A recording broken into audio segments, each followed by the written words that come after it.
오늘은 지난주에 이어서 똑같이 새로운 피조물인 나는 무엇을 믿는가에 대해서 복음의 신조를 우리가 보고 있는데요. 사도 바울 서신을 보면은 사도 바울 로마서부터 히브리서까지 사도 바울이 썼다고 이렇게 얘기하는데, 사도 바울 서신을 보면 항상 하는 말이 이 새로운 피조물임을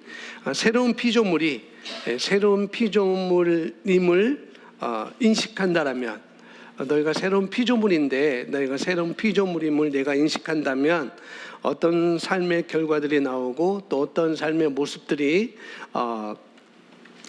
그런 모습으로 살아갈까, 이런 내용들을 사도 바울은 또 이렇게 우리가 바울 서신을 읽으면서 그런 내용들을 우리가 알 수가 있습니다. 그런데 그 삶의 결과, 삶의 모습은 그냥 우리가 인식을 한다고 해서 되는 게 아니고 우리가 새로운 본성을 따를 때 일어나는 일이라는 거죠. 다른 말로 하면 새로운 본성을 따라 살기로 내가 선택하면 일어나는 일이라는 것이죠.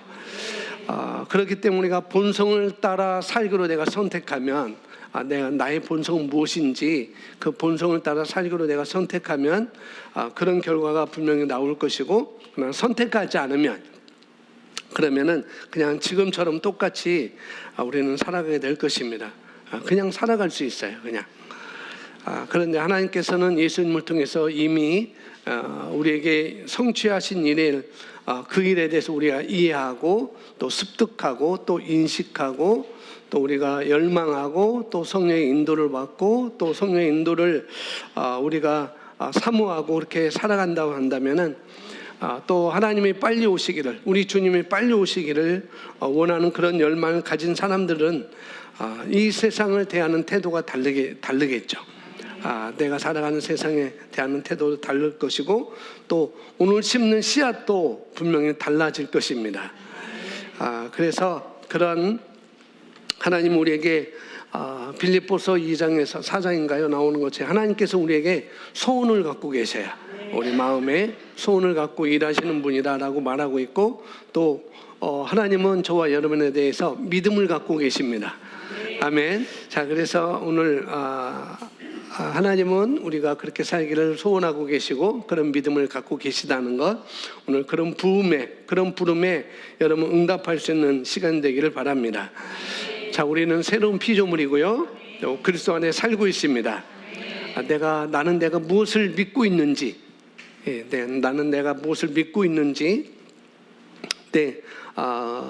또 거기에 대해서 내 믿음을 만들어가는 것이 굉장히 중요하다는 것입니다. 여러분, 우리가 사람들이 저 여러분의 삶을 전진하는 것을 막게 하는 것, 그냥 내버려 두면 안 되겠죠. 하나님은 분명히 우리 삶을 전진하게 만드셨고 그런 길을 다 예비해 놓으셨는데, 어떤 환경으로나 어떤 상황으로나 어떤 사람들이 여러분의 인생을 전진하는 것을 끌어내리게 해서는 안 된다는 거죠. 왜냐하면은 하나님이 저와 여러분에 주신 삶이 너무나 중요하잖아요. 그렇기 때문에 그걸 내가 찾아가는 것, 그걸 찾아가야 되고, 또 주변 사람들이 아무리 그런 말 때문에 내가 전진을 못한다면은 너무나 억울한 것이죠. 더 크신 분이 내 안에 계시고 나에게 그렇게 좋은 길을 예비하셨고, 그런데 단지 사람들이 하는 그런 말 때문에 우리가 찾아가지 못한다면, 그 사람 때문에 내가 그 말을 듣고 그 말 때문에 내가 전진을 하지 못한다면 그건 너무나 억울한 거라는 거죠. 결국 우리 인생은 다른 사람이 책임져 주는 게 아닙니다. 내 인생은 내가 책임지는 것이고, 또 내가 누가 뭐래도 내가 믿는 것을 내가 선택하는 것이고요, 그런 것입니다. 그래서 나는 그런 삶을 전진하는 것이고, 또 그것을 내가 보여줄 때, 내가 그 삶을 전진하는 삶을 보여줄 때 그렇게 말했던 사람들은 우리의 삶을 보고 분명히 우리의 삶을 받아들일 것이고, 우리가 말하는 것을 받아들일 것이고, 그럴 것입니다. 그래서 내가 내 것을 받아들이는 것, 그것이 완고함이 우리에게 있어야 됩니다. 그런 믿음이 우리에게 있어야 된다는 거죠. 그래서 오늘 오늘 계속 지난주에 이어서 우리는 나는 무엇을 믿는가, 새로운 피조물이라고 하는데 새로운 피조물은 무엇을 믿는가, 그에 대해서 오늘 세 번째 시간으로 되겠습니다. 그래서 제목 보면은 죄를 제거하면 나의 것입니다 라고 생소한 거지만은 그렇게 제목을 붙였습니다. 다시 말하면은, 더 쉽게 말하면은 나는 죄로부터 깨끗하게 씻겨졌다는 것, 그것을 말을 하고 있는 거예요. 그래서 더 쉽게 우리가 말씀을 가져가기 위해서는 나는 모든 죄로부터 깨끗하게 씻겨졌구나 라고 이렇게 여러분 그렇게 믿어야 되겠죠. 먼저 히브리서 10장 말씀 우리 잠시 보겠습니다. 오늘 본문 말씀인데요, 히브리서 10장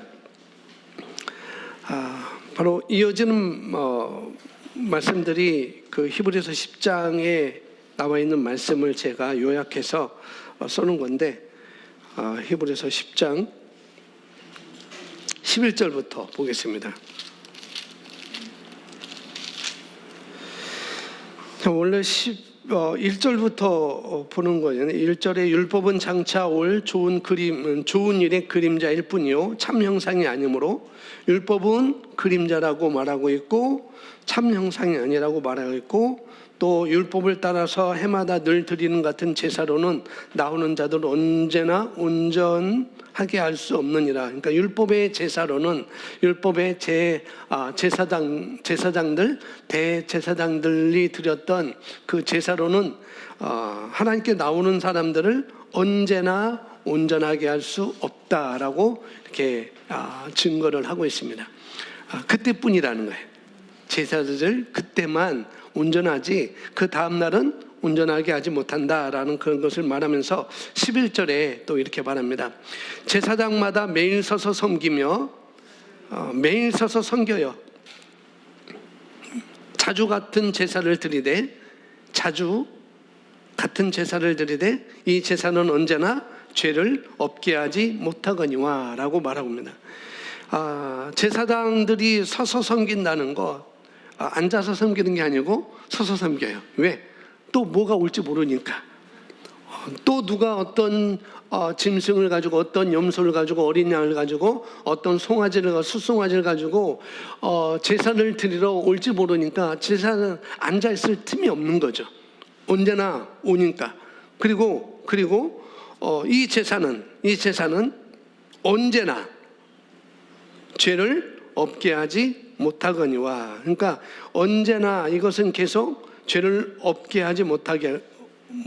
그러니까 영향력이 없다는 거예요. 율법의 제사로는 영향력이 그들에게 지속적으로 계속적으로 온전하게 할 수 없었다, 영향력이 없는 거다라고.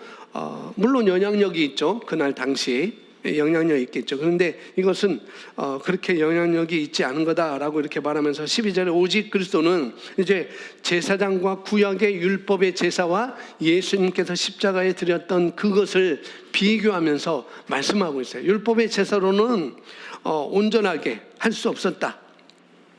그런데 오직 그리스도는 죄를 위하여 한이라고 했습니다. 한 영원한 제사를 드리고 하나님 우편에 앉으사. 그러니까 예수님의 제사는 그러니까 한이라고 되어 있는데 이건 완리스입니다. 완리스. 단번에, 한 번에 예수님께서 제사를 드림으로 하나님 우편에 앉으사. 이것은 그러니까 한 영원한 제사라고 하니까 이것은 일시적인 겁니까? 영원한 겁니까? 영원한 거예요. 영원한 것보다도 다른 말로는 영구적이라는 거예요. 예수님께서 십자가에 달려 죽으신 것은 영구적이라는 것. 율법은 해년마다 제사를 드렸지만은 예수님이 드린 제사는, 몸으로 드린 제사는, 예수님이 직접 어린 양이 되어서 직접 제사장이 되어서 십자가에 달리시고 죽으신 것은 영구한 제사다, 다시 드릴 것이 없다, 이렇게 말을 하고 있고, 그러면서 예수님은 이제 하나님 우편에 서서 계셔요, 앉아 계세요? 제사장들은 서서 있었어요. 왜? 또 오니까. 이재현이라는 사람이 또 짐승을 갖고 오니까, 송덕순이라는 이 사람이 또 뭘 갖고 오니까, 이선임이라는 이 사람이 염소를 또 갖고 오니까 제사장들은 앉아 있을 수 없어요. 왜? 매번 드려야 되니까. 그런데 예수님은 하나님 보좌 우편에 앉으셨어요. 왜? 영구한 제사, 영원한 제사를 드렸기 때문에, 다른 말로 또 제사 드릴 것이 없기 때문에 예수님은 거기서 앉아 계신 거라는 거죠. 그러면서 13절에 그 후에 자기 원수들을 자기 발등상에 되게 하실 때까지 기다리시나니, 여기 발등상에 되게 하실 때까지 기다린다는 건 뭐냐면은, 여러분 저희 집 소파는 그 전동식입니다. 전동식이라 그 양쪽 가에는 쭉 버튼 누르면 쭉 올라와요. 올라와서 발을 쭉 뻗을 수 있습니다. 또 여러분들 소파, 제가 신방 갔을 때 저기 오준서 집사님 집에 그 소파가 있는데 발을 쭉 뻗을 수 있는 그런 그 소파가 있더라고요. 그게 바로 그게 발등상인 거예요. 발을 쭉 뻗고 있으면은, 이 13절 말씀은 뭐냐면, 발을 쭉 뻗고 있으면 이제 마귀와 그 졸개들이, 사단의 그 졸개들이 발을 쭉 뻗고 있는 예수님 발 아래, 무릎 아래, 발 아래 다 무릎을 꿇고 거기에 앉아서 있다는 것을 여기서 말씀하고 있어요. 그래서 우리가 소파에 발을 쭉 뻗고 있으면은 그 밑에 마귀와 마귀 졸개들이 와가지고 이제는 무릎 꿇고 패배를 인정하면서 무릎 꿇고 있다는 거죠. 예수님의 굴복 아래 있다는 것을 여기서 말하고 있습니다. 그러면서 14절에 그는 누구예요? 예수님이시죠. 거룩하게 된 자들, 저와 여러분은 거룩하게 된 자입니까? 거룩하게 될 자들입니까? 왜? 한 번의 제사로, 예수님의 제사로 말미암아 우리는 거룩하게 된 자들입니다. 한 번의 제사로, 여기 완니스예요. 또 연구하는 거라는 거죠. 매번 드리는 게 아니라 그 제사로 영원히 온전하게 하셨느니라. 구약의 율법의 제사는 그날만 온전하게 됐는데, 예수님께서 드리신 그 제사는 영원히 온전하게 하셨느니라 라고 이렇게 말씀하셔서, 또한 성령이 우리에게 증언하시되 주께서 이르시되 그날 후로는 그들과 맺은 언약은 이것이라 하시고 내가 법을 그들의 마음에 두고 그들의 생각에 기록하리라 하신 후에, 여기 법은 율법이 아니고 새 언약입니다. 신약 새 언약을 말하고 있죠. 그러니까 주님이 저와 여러분 마음에다가 뭐를 기록했다는 거예요. 어떤 것을 기록했다는 거예요. 어떤 걸 기록했느냐? 주님의 법을 기록해서, 새 언약을 기록해서. 그러니까 새 언약을 기록했으니까 이제는 내가 스스로 죄를 멀리하게 할 수 있어. 그러니까 죄까지도 내가 스스로 멀리할 수 있도록 우리 안에 법을 기록했다는 것입니다. 우리 심령 안에. 그러면서 17절에 또 그들의 죄와 그들의 불법을 내가 다시 기억하리라, 기억하지 아니하리라. 근데 우리는 기억해요. 또 기억해요. 누구의 죄도 기억하고 나의 죄도 기억하고, 나의 죄를 기억하기 때문에 어떻게 해요? 하나님 앞에 온전히 우리가 설 수가 없는 것이죠. 근데 우리는 우리 죄를 기억하는데 우리보다 더 크신 분, 나를 위해서 일해 놓으신 그분은 저와 여러분의 죄를 기억하지 아니하리라. 주님은 기억하지 아니하고, 18절에 이것들을 사하셨은즉 다시 죄를 위하여 제사 드릴 것이 있느니라 없느니라. 예, 다시 이것들을 사하셨은즉, 이것들을 용서하셨은즉입니까? 사하셨은즉이에요. 용서한 게 아니에요. 우리의 죄를 다 사했습니다. 우리의 죄를 다 깨끗하게 했다는 거예요. 저와 여러분의 죄를 다 제거했다는 것입니다. 우리 주 예수님께서 저와 여러분의 죄를 다 제거하셨어요.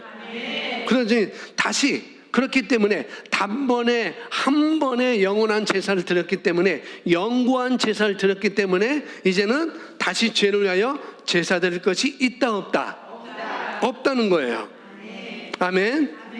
그래서 예수님께서, 그래서 오늘 말씀이 바로 그겁니다. 자, 보시면은 예수님이 오시기 전 구약에서는 죄를, 속죄를 위한 제사와 제물이 있었습니다. 유대인들은 해마다 죄를 위한 희생 제사를 항상 드려야 했습니다. 그거죠. 오늘 말씀 히브리서 10장에서 말씀하고 있는 것, 이는 몇몇 황소와 염소를 죽이는 일을 수반했지만 히브리서 10장 4절은 이는 황소와 염소의 피가 능히 죄를 없이 하지 못함이라.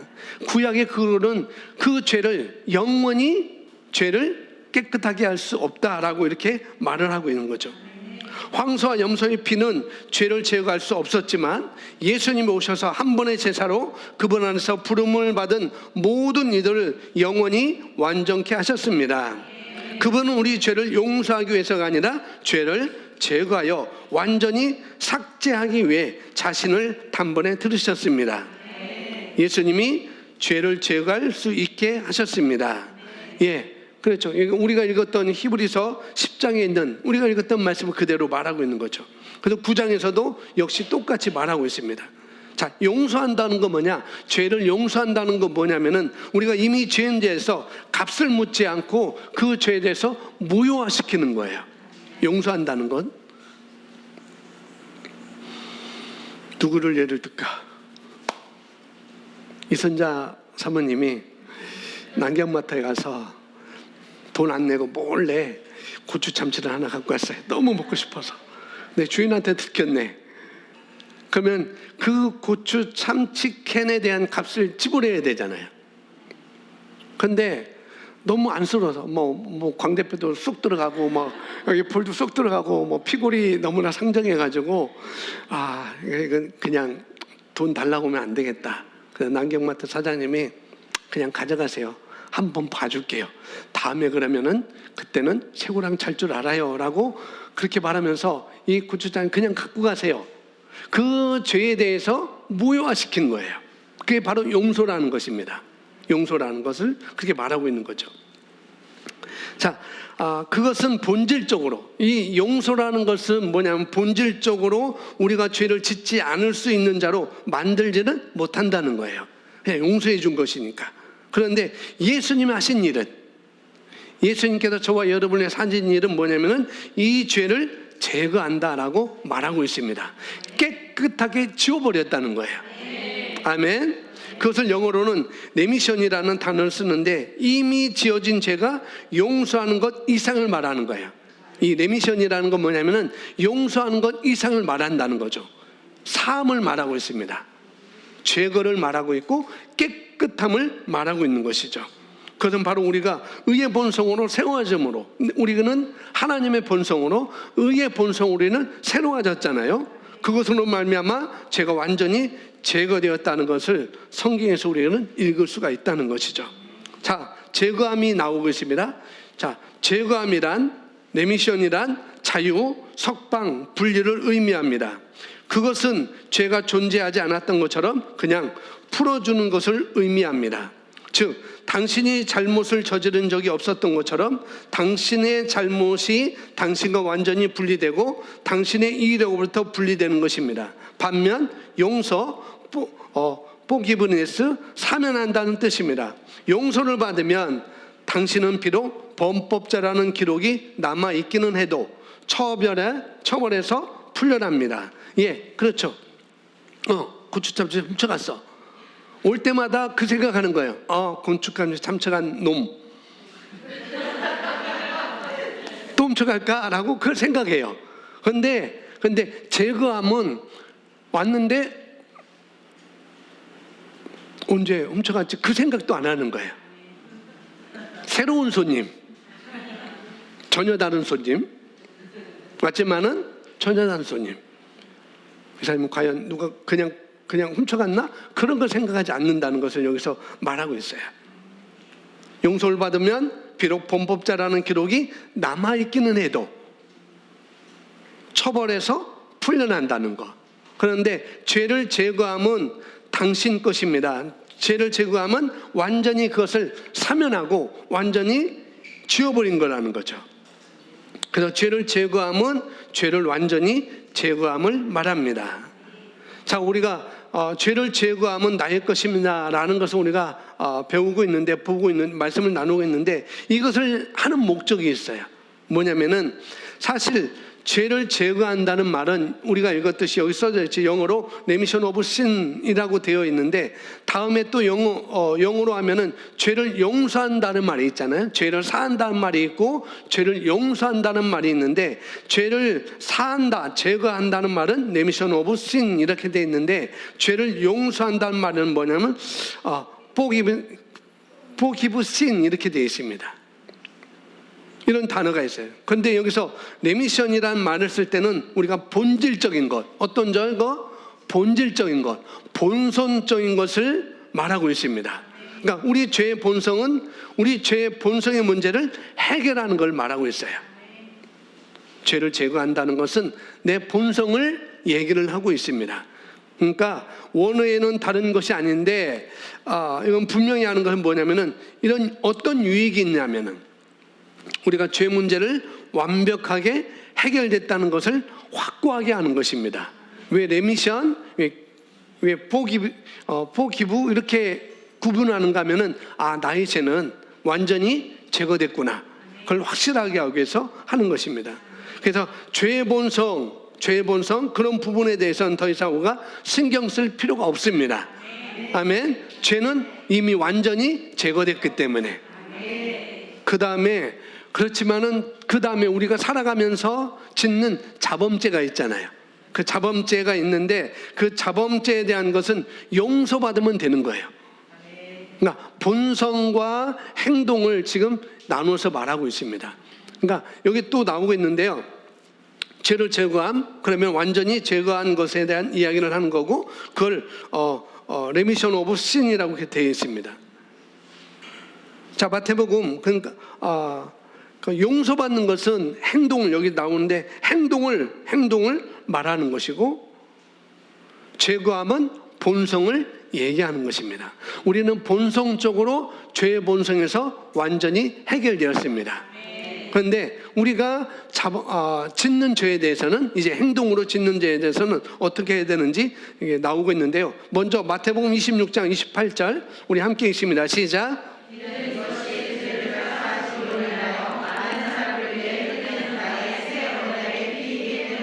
네, 예수님께서 이제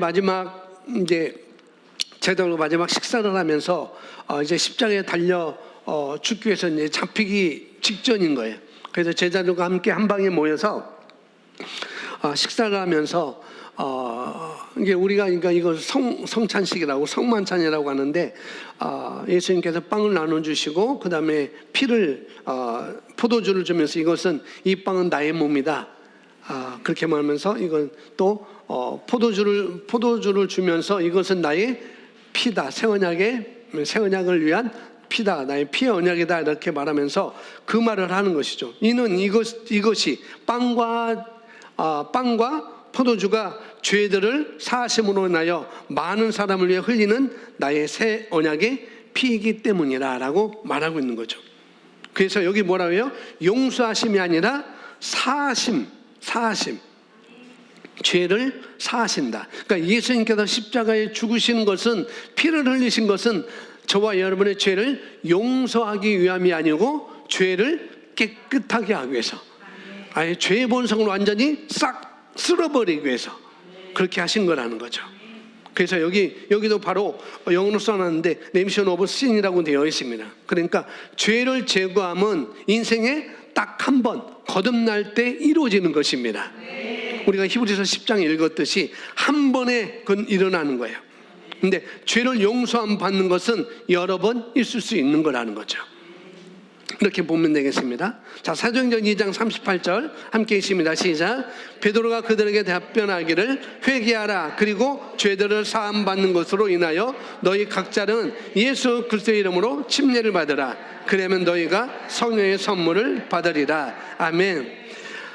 예수님께서 승천하시고 이제 성령을 믿는 사람들에게 임했습니다.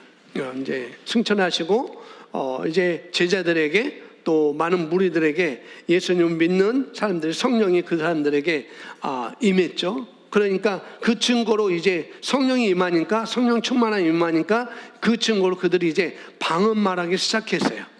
근데 그때 오순절 날에 각 지역에 있는, 각 나라에 있는 유대인들이, 명절이기 때문에 유대인들이 마지막 예루살렘에 와갖고 하나님께 예배드리는, 제사를 드리는 그런 날이었어요. 그 오순절에 성령님이 임하신 것입니다. 그러니까 유대인들이 그걸 봤어요.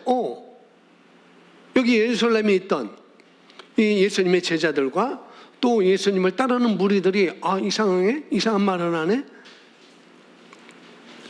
예를 들어 중국에서 온 사람은 중국말로 그들이 방언을 말하는 것을 다 듣게 된 것입니다. 일본에서 온 사람들은 일본말로, 이 사람들은 일본말을 배우지 않았는데 방언이 그렇게 그들에게 들렸다는 거예요. 뭐냐면은 그들에게 복음이 전해지기 위해서. 지금은 뭐 안 그럴 수도 있어요. 지금은 안 그럽니다. 그래서 이 방언에 대해서 조금 이제 아니다라고 하는 사람들은 그렇게 얘기하는데, 제가 방언에 대해서 꼭 얘기할 때 이 사도행전 2장에서 나오는 그 방언은 하나님께서 그들에게 복음을 알리기 위해서 그 당시는 그렇게 역사하셨다는 거라는 거죠. 이제 그건 것입니다. 유대인들이 알아들었어요. 각 나라에서 왔던 유대인들이 자기 나라 말로 그 방언을 다 알아들었어요. 그래서 이 일이 어떻게 된 거냐? 어떻게 베드로도 무식한 사람이었고 배운 적이 없는데 어떻게 이 베드로가 이렇게 말할 수 있느냐? 어떻게 이렇게 예수님에 대해서 이렇게 잘 말하지? 그러니까 이들이 의아한 거죠. 이게 어떻게 된 일이야? 내가 말하는 일이 어떻게 된 거야? 그리고 왜 이들이 어떻게 이렇게 다른 말, 우리가 알아들 수 있는 말로, 각각 다른 말로, 그들은 똑같은 방언을 말하는데 어떻게 각자 다 알아들 수 있지? 나라가 다른데? 이게 어떻게 된 일이지? 거기에 대해서 이제 베드로가 예수님에 대해서 다시 한번 설교를 하고, 이제 베드로가 설교를 하니까 그들이 마음에 감동을 받아요. 마음에 찔림을 받고 감동을 받고, 그러면서 우리가 어떻게 해야 됩니까? 그러면은 우리가 어떻게 해야 됩니까? 그러는 거죠. 이렇게 얘기할 때 베드로가 뭐래요? 회개하라, 그리고 죄들을 사함 받는 것으로 인하여 너희 각자는 예수 그리스도의 이름으로 침례를 받아라 라고 말하고 있습니다.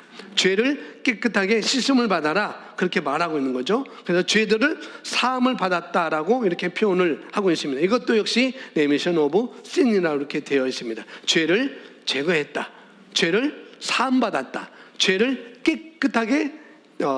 깨끗해졌다라고 이렇게 여기서 말을 하고 있는 것이죠. 어떻게? 예수님의 이름으로 침례를 받음으로 너희는 죄를 깨끗하게 받을 수 있어 라고 이렇게 말을 하는 거죠. 다음 보겠습니다. 죄를 제거함은 죄를 씻어내다로 본성을 다루는 것이고, 잘 보세요. 여기 한 세 줄 읽겠습니다. 죄의 본성의 문제부터 해결해야 됩니다. 거기까지 시작. 죄를 제거함은 죄를 씻어내다로 본성을 다루는 것이고, 용서함은 잘못된 것을 눈감아주다로 행동을 다루는 것입니다. 그래서 죄를 제거함 받기 전에는 용서함을 받을 수 없습니다. 하나님으로부터 분리된 자는 죄의 여기서 나오네요. 그래서 죄를 제거함은 죄를 씻어낸다. 어떤 것을 다루는 거라고요? 본성을 다루는 거라는 거죠.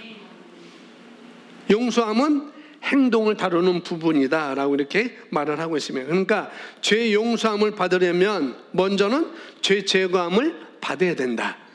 죄 제거함을 받은 사람은 죄 용서함을 지속적으로 받으면서 하나님께 나아갈 수 있는 것이고, 정죄감 없이, 열등감 없이, 어떤 죄책감 없이 하나님 앞에 설 수 있는 그런 자로 우리가 나아갈 수가 있는 거라는 거죠.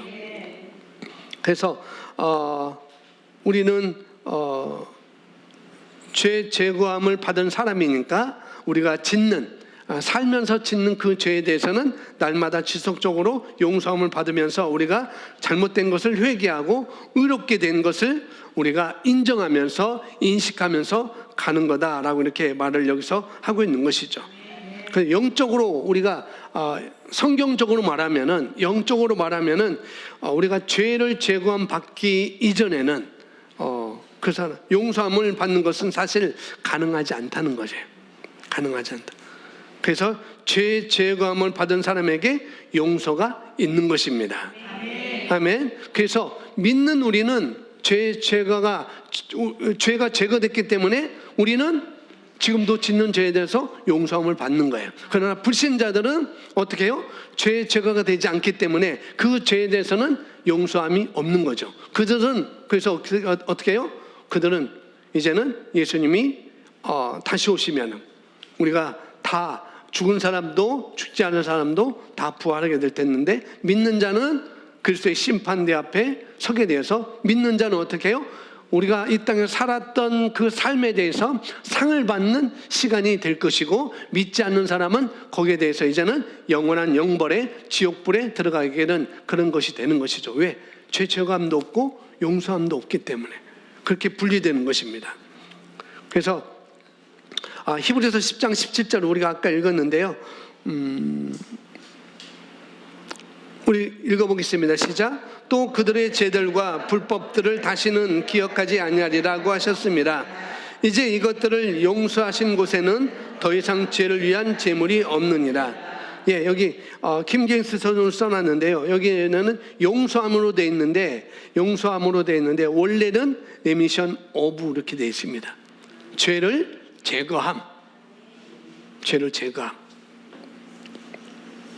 그래서 이것도 죄를 제거함이라고 표현하는 것이 더 분명하겠죠. 자, 그 다음에 10장 사도행전 10장 43절 읽습니다. 시작. 그분에 대하여 모든 선지자도 증거하기를 누구든지 그를 믿는 자는 그의 이름으로 말미암아 죄들을 사함을 받으리라고 하였느니라. 아멘.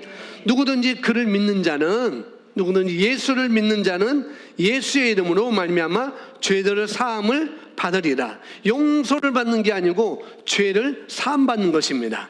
내가 믿을 때, 우리가 예수님을 영접할 때, 우리가 예수님을 받아들였을 때, 거듭났을 때 저와 여러분은 죄의 본성이 이미 해결된 것입니다. 왜? 죄의 값은 사망이잖아요. 죄의 대가는 사망이잖아요. 그래서 우리에게는 사망이 없는 거예요. 영원한 죽음이 없습니다. 그래서 우리의 본성, 죄 문제를 해결하는 것을 여기서 사도행전 10장 43절에서 말씀을 하고 있습니다. 이렇게 우리가 확고하게 기억하면 되겠습니다. 나는 죄를 짓고 있지만은 여전히 죄를 제거함 받았다. 죄 사함 받았다.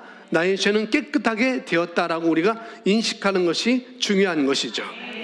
자, 그것이 다음에 나오고 있습니다. 다음 보시면 거듭난 사람은 죄와 상관없이 태어난 자들이기 때문입니다.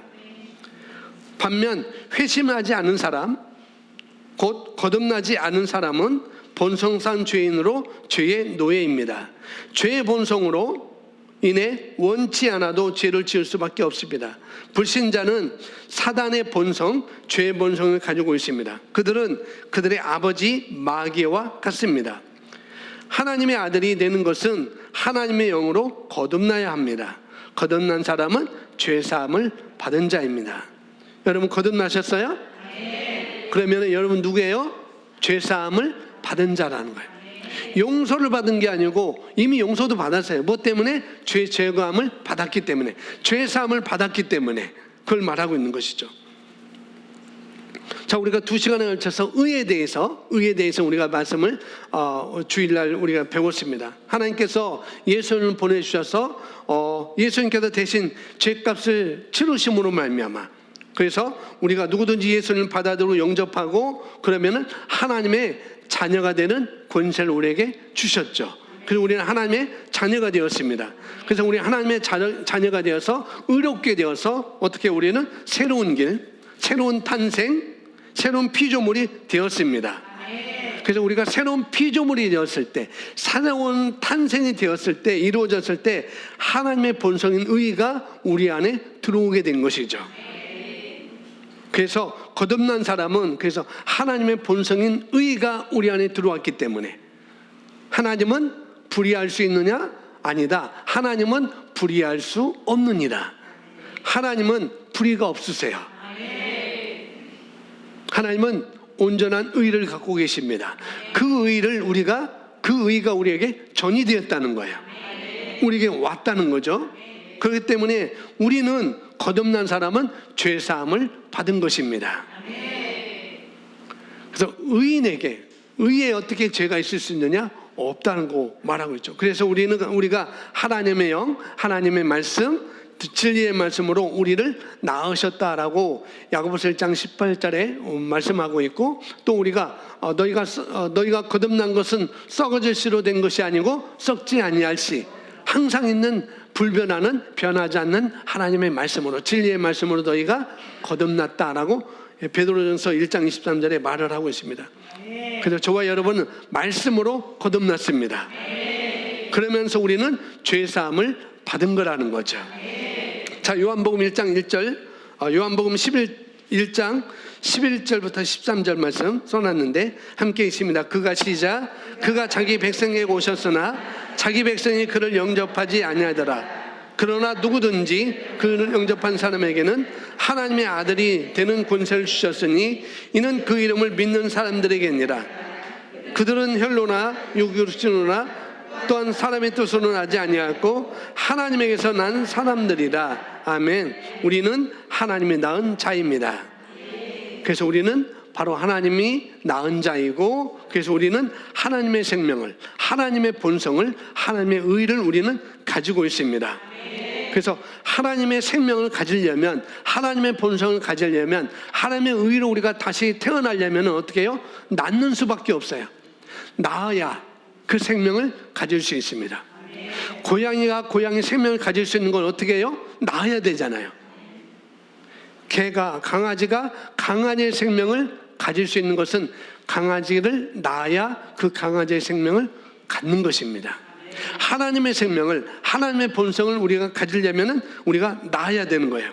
그래서 우리가 반드시 그래서 하나님의 방식으로 우리가 낳았기 때문에, 말씀으로 우리를 낳으셨기 때문에, 하나님으로부터 우리가 나왔기 때문에 우리는 어떻게 해요? 하나님은 죄가 없으시기 때문에, 예수님은 죄가 없으시기 때문에 우리가 예수님을 영접할 때 우리는 죄사함을 다 죄의 문제가 다 제거된 상태로 우리가 다시 태어난 거라는 거죠. 그래서 더 이상 우리는 죄가 나를 주관할 수 없다라고 우리가 선포할 수가 있습니다. 또 그렇게 해야 되는 거죠. 그 다음에 우리가 살아가는 동안 사람이 죄를 짓는 게 당연하지, 그렇게 우리가 생각할 수 있어요. 사람이니까 당연히 죄를 짓게 되는 거지, 그렇게 생각할 수 있는데, 그런 개념에서도 우리는 벗어나야 됩니다. 그건 진리가 아니에요. 그래서 나는 죄로부터 해방됐다, 나는 죄로부터 깨끗하게 되었다, 나는 죄를 짓지 않을 수 있다, 이렇게 우리가 접근을 해야 되는 것입니다. 그래서 이제는 죄를 지을 수밖에 없어. 인간이기 때문에, 사람이기 때문에 그렇게 말하는 것을 우리가 입에서는 이제 거둬야 돼요. 거둬들여야 돼요. 더 이상은 이제 그런 말을 하지 않습니다. 왜냐하면 거울을 보니까, 말씀을 보니까 나의 죄의 본성이 해결됐잖아요. 죄의 본성이 해결됐음에도 불구하고 아직까지도 그렇게 내가 말한다면은 그건 잘못된 것이죠. 그래서 우리가 말씀의 거울을 보면서 죄의 본성이 해결됐기 때문에 나는 죄를 짓지 않을 수 있어, 죄가 나를 주관할 수 없어 라고 거울에서 말하고 있으니까 나를 그렇게 말합니다. 그래서 우리가 하는 것은 이 새로운 피조물인 나는 무엇을 믿는가라는 거죠. 그럼에도 불구하고 나는 무엇을 믿느냐? 나는 죄를 지을 수가 없다, 죄가 나를 주관할 수 없다라고 이렇게 말을 성경에서 말을 하고 있습니다. 그래서 우리도 이제 똑같이 우리는 거울을 들여다보면서, 말씀을 들여다보면서 죄를 짓지 않을 수 있어, 나는 이렇게 말을 하는 것이죠. 아멘. 자, 그렇다면 보겠습니다. 여러분이 생각하고 있는 그 생각에 대해서 지금 다음에 얘기하고 있어요. 만일 그리스도인이 죄를 지으면, 그렇죠? 즉 거듭났음에도 다시 잘못을 범해서 그것을 하나님 아버지께 고백한다면, 하나님 아버지께서는 사랑으로 충만하심으로 우리를 용서하시되 그 죄만이 아니라 모든 불의에서 우리를 깨끗게 하실 수 있다고 신뢰할 수 있습니다. 요한일서 1장 7절, 8절, 9절에 나와 있는데 제가 9절만 써놨습니다. 9절 함께 있습니다. 시작.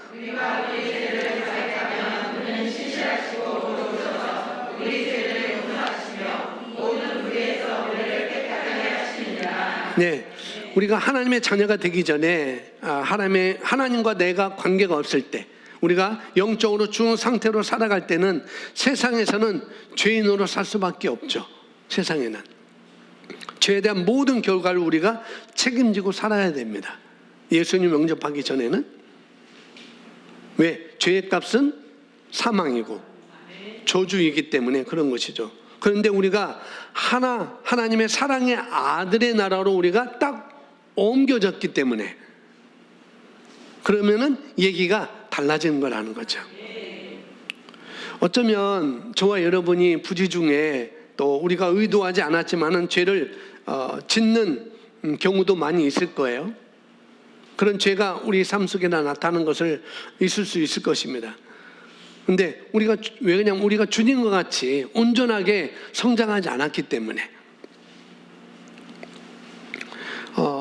우리가 실수도 하고 그렇기 때문에 성장했다고 하면은 그런 일이 없을 텐데 아직 성장하지 않았기 때문에 아직까지도 우리가 영적으로 어린아이의 모습이 또 나타나기 때문에 우리가 뭐 그에 대해서 우리가 실수도 하고 또 부분적인 죄를 우리가 지을 수도 있을 것이고 또 여러 가지가 있을 수 있습니다. 그러나 우리가 주님과 동행하는 삶 가운데 그 삶 가운데 있다면은 우리가 빛 가운데 우리가 걸어가고 있다면은 내가 빛 가운데 내가 자라고 있다면은 그러면 그것은 문제가 되지 않는다는 거예요.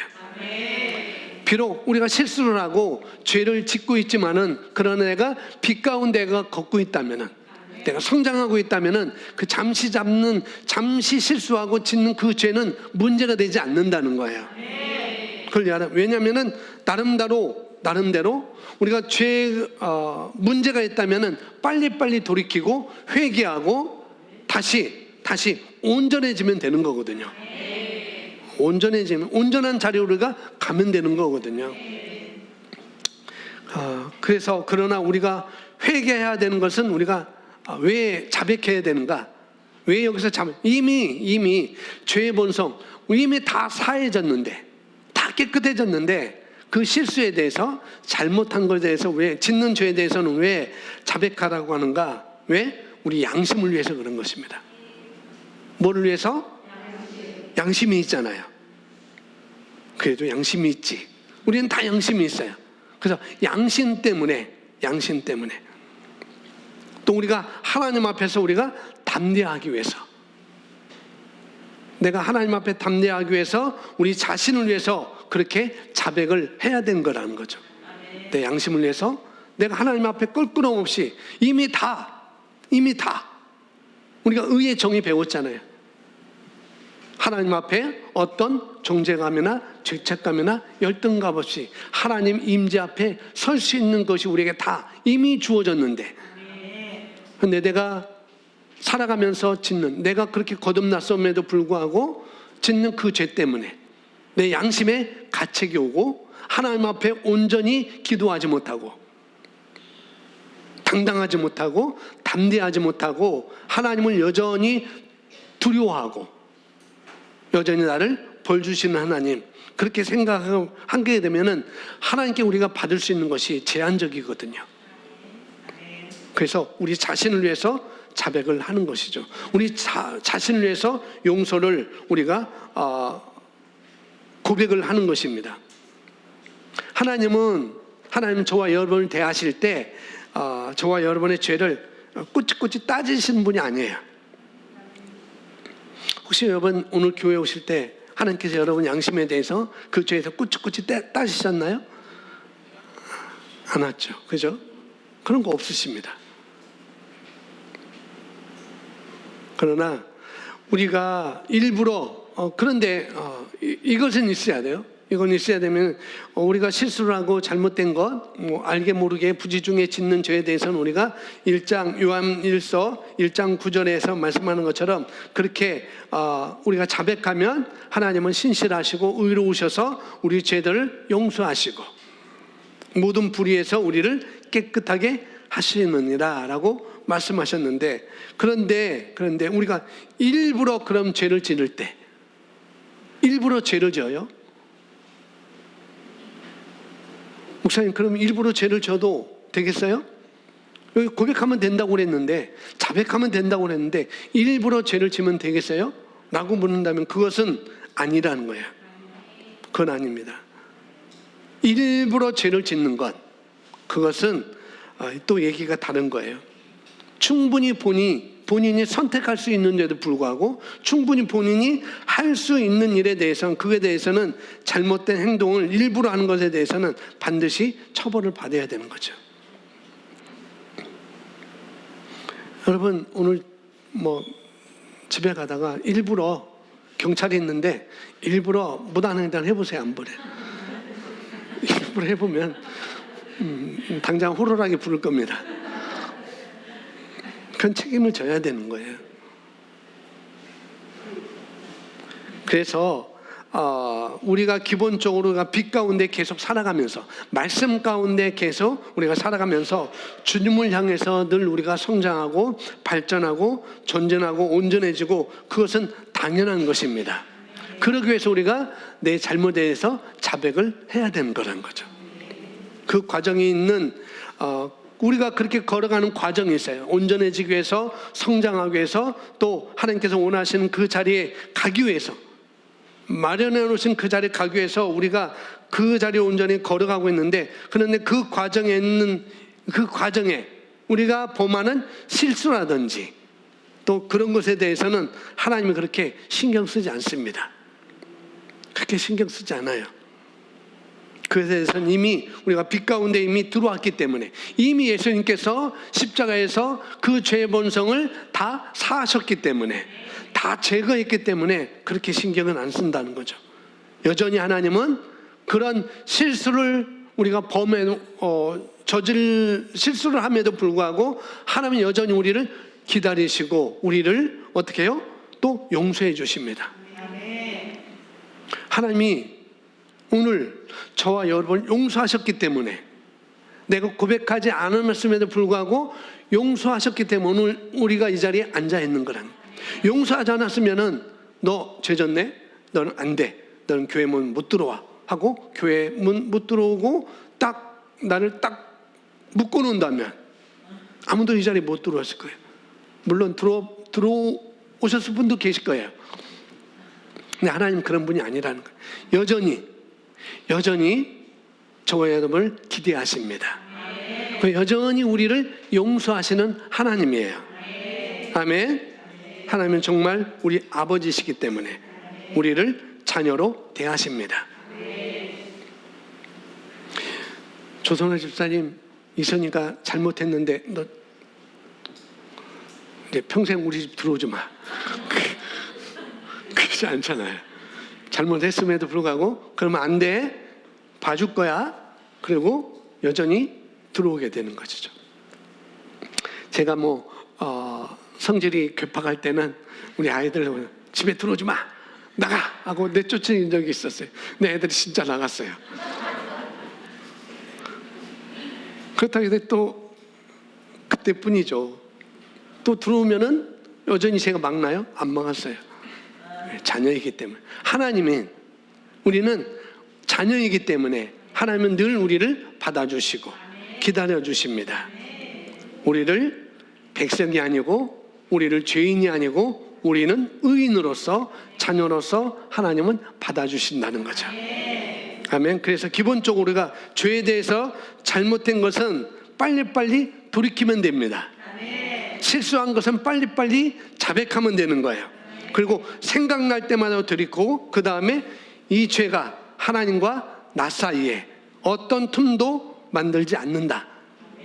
이 잘못이 하나님과 나 사이에 어떤 틈도 만들지 않아. 라고 우리가 생각하고 빨리빨리 그런 정죄의식으로부터 빠져나오고 담대하게 우리가 서시면 되겠습니다. 아멘. 그리고 동시에 오늘 우리가 말씀을 보면서, 말씀을 배우면서, 말씀을 들으면서 우리가 다른 사람에 대할 때도 똑같이 대해야 돼요. 하나님이 나를 대하듯이 다른 사람을 대할 때도 똑같이 대해야 되는 거죠. 왜? 우리가 하나님의 형상을 닮았기 때문에, 하나님의 형상과 하나님의 모양대로 우리가 창조되었기 때문에, 하나님 아버지의 생명을 우리가 가지고 있기 때문에, 그 본성을 우리가 가졌고, 또 그러니까 우리는 성장하면서 점점 우리가 죄인들을 대하는 것에 대해서, 다른 사람들을 우리가 하나님께서 우리를 죄인을 대하듯이 대하지 않는 것처럼 우리 역시 하나님의 형상을 가지고 있기 때문에 우리 역시 다른 사람에 대해서 어떻게 해요? 마음으로, 하나님의 마음으로 그런 죄와 그 사람을 분별해서 보여야 돼요. 죄와 사람을 분별하셔야 돼요. 이게 중요합니다. 그 사람은 사람이지 죄를 생각하시면 안 돼요. 하나님은 우리를 보실 때 죄를 생각하지 않으셔요. 자녀를 생각하셔요. 자녀로 보십니다. 역시 죄 때문에 사람을 미워하지 않는 그런 자리로 가는 것이 바로 우리 하나님의 자녀다운 모습이 그런 모습이라는 거죠. 자, 하나님의 자녀는 죄를 지었다 하더라도 죄인이라고 불릴 수 있다 없다? 예, 하나님의 자녀가 죄를 지었다 하더라도 죄인으로 불릴 수가 없다는 것이죠. 그래서 의인인 내가 죄를 지을 수 있는 거죠. 죄를 지어요. 실수를 해요. 그럴 때 어떻게 해요? 죄인인 내가 죄를 짓네, 그게 아니고 의인인 내가 죄를 지었네 라고 이렇게 해야 되지. 한 번 죄를 한 번 지었다 할지라도 해서 나를 죄인이라고 불러서는 안 된다는 거죠. 나를. 그래서 우리가 기본적으로 이것이 나는 이제 의인인데 잘못된 행동을 한 의인이라는 거예요. 실수를 한 의인이라는 거예요. 잘못된 그런 일을 한 의인이라고 이렇게 우리가 표현을 해야 되는 것입니다. 흔히 말하듯이 또 얘기하죠. 의 얘기할 때 그랬죠. 우리는 구원받은 죄인, 구원받은 죄인, 그런 말은 있을 수가 없습니다. 아멘. 이제는 정확하게 얘기하면 구원받은 죄인이란 말은 있을 수가 없어요. 잘못하는 죄인이 아니고 잘못하는 의인, 그렇게 해야 돼요. 잘못하는 의인. 아멘. 자, 다음 보기 마지막, 변화는 영에 있습니다. 하나님의 말씀으로 우리의 생각을 재프로그램 되어야 합니다. 그 후에 행동은 바르게 될 것입니다. 자, 변화 열쇠는 어디에 있다고요? 영에 있습니다. 영에.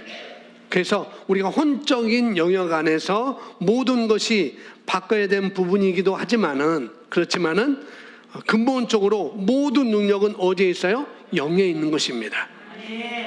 영 안에는 이미 잠재력이 있는 거거든요. 그렇기 때문에 거기서부터 우리는 시작합니다. 영에서부터 시작하는 것이죠. 그래서 모든 변화의 열쇠는 바로 영에 있습니다. 그래서 우리가 인간의 구조에 대해서 우리가 얘기를 하잖아요. 나는 영이고 혼을 가지고 있고 몸 안에 삽니다. 인간의 구조를 그렇게 우리가 말하고 있습니다. 그러니까 혼을 가지고 있기 때문에, 우리는 뭘 가지고 있어요? 혼을 가지고 있기 때문에, 그렇기 때문에 우리는 혼은 얼마든지 정보가 달라지면 바뀔 수가 있습니다. 우리 혼은, 우리 마인드, 우리 생각은 정보가 들어오면은 달라질 수가 있는 것이죠. 예, 다른 정보를 넣고 다른 정보를 계속 집어넣으면은 어떻게 해요? 바뀌게 되면 우리는 달라지게 되는 것입니다. 그래서 생각은 프로그램 되어야 되는 거죠. 그 다음에 행동은 다르게 된다는 것. 그래서 행동부터 고치려 하지 말고 우리 영부터, 우리 혼을 바꾸면 되는 것입니다. 그래서 만약에 재정 분야이든 뭐 치유 분야이든 당장 예를 들어 치유 분야면은 당장 예수님의 채찍에 맞음으로 내가 나았습니다라고 얘기하면서, 그렇게 얘기하면서 우리가 옛날에 가지고 있던 지병에 대해서, 그 지병부터 고치려고 먼저 생각하지 말고 그러지 말고 내 안에 있는 치유의 실제, 그 실제를 믿고 바라보고 선포하는 것부터 우리가 시작을 해야 된다는 거예요. 행동부터가 아니고 우리 안에부터 우리가 다시 시작을 해야 되는 것이죠. 그래서 우리는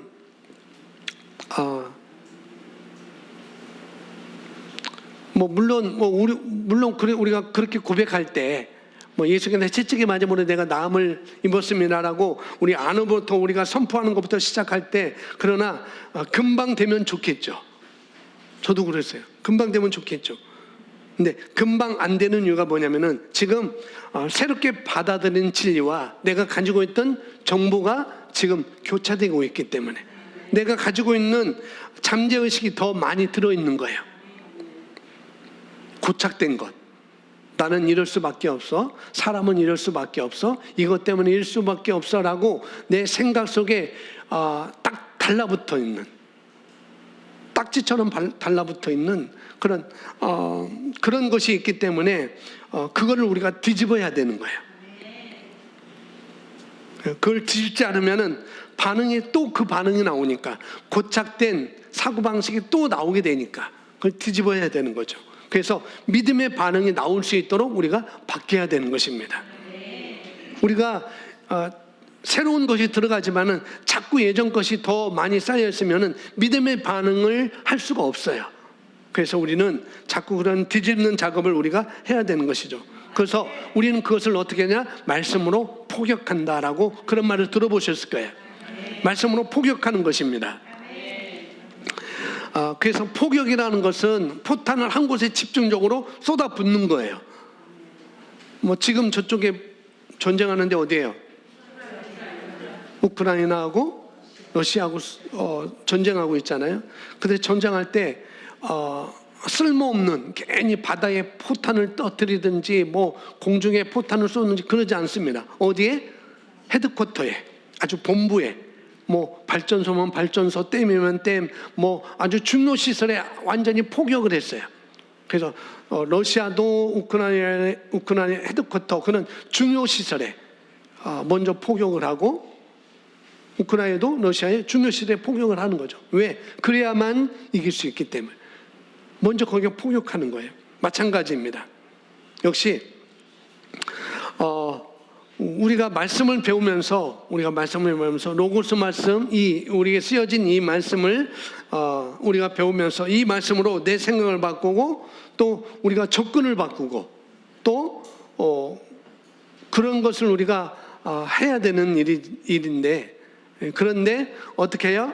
그런 일을 우리가 해야 되는데, 만약에 우리가 꾸준히 조용하게 할 수 있죠. 우리가 이 말씀을 우리가 가지고 있는 새로운 피조물의 고백집으로 우리가 꾸준하게 그냥 조용하게 고백할 수도 있습니다. 그런데 어떤 치명적인 것, 어떤 삶에 대해서, 고질적인 문제에 대해서는 우리가 그냥 그렇게 해서는 안 된다는 거죠. 포격을 해야 돼요. 어떤 그에 대해서는 집중적으로 포격을 해야 되는 것입니다.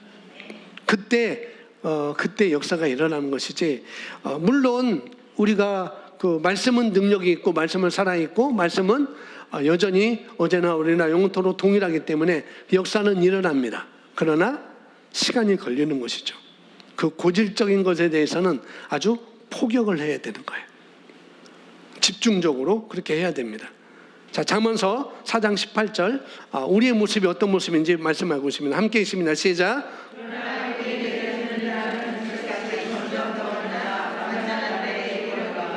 그러나 의인의 길은, 저와 여러분이 의인이죠. 우리가 걷는 그 길은 뭐예요? 빛나는 빛같이 점점 더 빛나 완전한 날에 이르거니와. 해에다 비유했어요. 태양에다 비유하면서 의인의 삶은 마치 이런 거야. 의인의 삶은 올라갔다 내려갔다, 올라갔다 내려갔다, 그런 게 아니야. 그런 게 아니다. 그런 삶이 아니라 마치 아침에 해가 떠서, 미명에 해가 떠서 그 해가 정말 정오까지 올 때는 아주 찬란하게, 아침에는 미명에 그렇게 찬란하지 않지만은 정오까지 올 때는 그렇게 찬란하게 태양이 떠오르는 것처럼 우리의 삶은 그럴 수밖에 없다는 거죠. 아멘. 완벽하게 나의 세상을 밝히는 것. 태양에게 세상을 밝히듯이 우리가 말씀으로 살아갈 때, 그럴 때는 우리 삶도 그렇게 밝히는 그런 삶으로, 그래서 영광에서 영광으로 점점점 빛나 밝아지는 삶을 우리가 살 수 있다는 것이죠. 그와 같이 은혜의 삶은 그렇다라고 잠언서 4장 18절 우리에게 말씀을 하고 있습니다. 그러니까 어떤 세상의 어떤 주기로 보면 그런 게 있잖아요. 주기로 보면은 우리가 주식을 보면은 올라갔다가 또 푹 꺼지고 그러잖아요. 그렇게 해야 되는데 그게 세상의 주기잖아요. 세상의 주기는 어떻게 해요? 정점으로 우리가 갔다가 또 내려가는 그런 것이잖아요. 우리 육신을 보세요. 어린아이 때는 어떻게 해요? 어린아이에서 갑자기 늙어지나요? 아니요. 계속 정점으로 가죠. 아주 청년의 정점으로 갔다가 이제는 부록의 나이에 돼서 이제는 쫙 내려가는 거죠. 이게 세상의 주기라는 거예요. 세상의 주기는 그런데 우리 육체는 그럴 수 있다는 거예요. 세상의 주기는 그럴 수 있다는 거죠. 그런데 여기 우리 속사람, 진짜 나는 속사람이잖아요. 진짜 나는 영이잖아요. 우리 영이기 때문에 우리 삶은 더 성숙해 갈 뿐이지, 더 전진하고 더 성숙하고 더 높이 올라가는 것이지 우리 육체처럼 그런 삶이 아니라는 것을 여기서 말씀을 해주고 있습니다. 그러니까 의인의 삶은, 속사람은 점점 더 좋게 변화된다, 그 말씀을 하고 있는 것이죠. 그래서 밖의 삶은 점점 좋은 삶이 될 수 없지만 우리 안 삶은 점점 더 좋은 삶으로 살아갈 수 있다, 그렇게 말하고 있습니다. 그러니까 우리가 이걸 모르고 우리가 고백할 때는 우리는 앞으로만 가고 위로만 간다, 그 사실을 제가 잘 몰랐었어요. 가서 공부하는데 영광에서 영광으로 어쩌고 저쩌고 위로만 하고 위로만 가고 앞으로만 간다, 이게 도대체 무슨 말이야, 이게 무슨 말이야, 그런 게 어디 있어라고 저도 공부하면서 그런 생각을 했어요. 이해가 안 가는 거죠. 이해가. 왜? 자꾸 여기서부터 시작하니까. 그러나 우리가 말씀으로부터 시작하면, 거울에서 그렇게 말하니까 우리는 그렇게 될 수가 있다는 것이죠. 처음에 저도 동의가 안 됐다고요. 이게 그렇죠. 우리는 늙지 않는다. 이게 도대체 나는 늙었는데 늙지 않는다니. 그러니까 동의가 안 되는 거죠. 겉을 보니까 자꾸. 그래서 우리는 자꾸 이런 생각이 이제 들게 되면 안 되는 것입니다. 그래서 우리가 이런 것들을 정확하게 아는 것이 중요합니다. 우리는 어떤 자인지, 우리는 죄에서 깨끗하게 씻겨졌습니다. 살다가 잘못된 행동을 하면은 그때는 여전히 하나님 우리를 용서하시고 안아주시고 기다려주시기 때문에 그 하나님에 대해서 나의 잘못을 내가 하나님 앞에 바로 설 수 있기 위해서 내가 자백을 하면 되는 것입니다. 아멘. 내가 죄를 지었다 할지라도 우리는 죄인이 아니라는 것, 잘못된 행동을 하는 의인이라는 것을 우리가 인식하고 살아가면 되겠습니다. 자, 우리 여기 고백을 하겠는데요. 우리 함께 고백하고 마치겠습니다. 나의 죄는 시작. 나는 의인이고 더 이상 죄인이 아닙니다. 나는 의인이고 더 이상 죄인이 아닙니다. 만일 내가 죄를 지으면 나는 자백함으로 빨리 죄에서 빠져나옵니다. 만일 내가 죄를 지으면